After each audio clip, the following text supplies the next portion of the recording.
ঝিনাইদহে আওয়ামী লীগের সাবেক 2 সংসদ সদস্য জামিনে মুক্ত।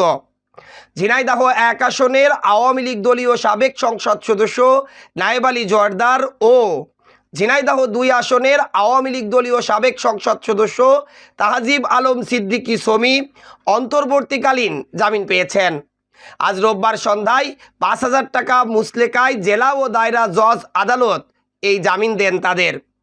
সন্ধ্যা 6টার দিকে ঝিনাইদহ জেলা কারাগার থেকে জামিনে মুক্তি লাভ করেন তারা। বিবাদী পক্ষের আইনজীবী অ্যাডভোকেট আব্দুল মান্নান ও অ্যাডভোকেট শামসুজ্জামান তুহিন জানান, ঝিনাইদহ 1 আসনের সাবেক সংসদ সদস্য নায়েব আলী জোয়ারদার 2টি মামলায় এবং ঝিনাইদহ 2 আসনের আওয়ামী লীগ দলীয় সাবেক সংসদ সদস্য তাহজিব আলম সিদ্দিকী সমি একটি হত্যাসহ 3 মামলায় কারাগারে ছিলেন।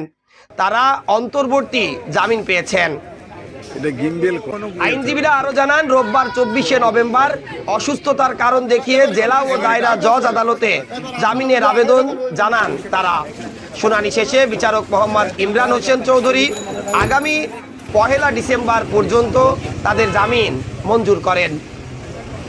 উল্লেখ্য, ঝিনাইদহ জেলা বিএনপির কার্যালয় ও জেলা বিএনপি সভাপতি এম এ মজিদের বাড়ি ভাঙচুর, অগ্নিসংযোগের ঘটনায় দায়ের করা পৃথক 2 মামলায় নায়েব আলী জোয়ারদারকে 12 সেপ্টেম্বর নিজ বাড়ি থেকে এবং তাহজিব আলম সিদ্দিকী সমিকে জামাত কর্মী ও ঝিনাইদহ আলিয়া মাদ্রাসার সাবেক শিক্ষক আব্দুস সালাম হত্যাসহ 3 মামলায় 7 নভেম্বর সাভার থেকে গ্রেপ্তার করে র্যাব।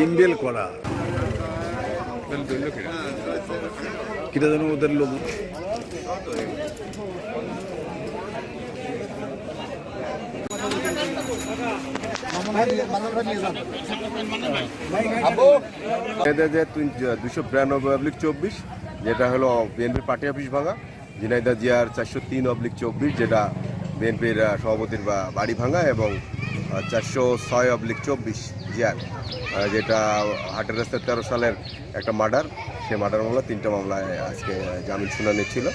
আদালত সন্তুষ্ট হয়ে 3টা মামলায় আমাদের এমপি সমি সিদ্দিকী এবং ঝিনাইদহ 1 শোলকুপা থানার এমপি নায়েব আলী জোয়ারদারের জামিন মঞ্জুর করেছে। এই জামিন শুনানি কোন কোর্টে হয়েছে? এই জামিন শুনানি হয়েছে আমাদের ঝিনাইদহ জেলা দায়রা জজ আদালতে। জেলা দায়রা জজ স্যার নিজেই জামিন শুনানি করেছেন। Desk report, eagle TV news.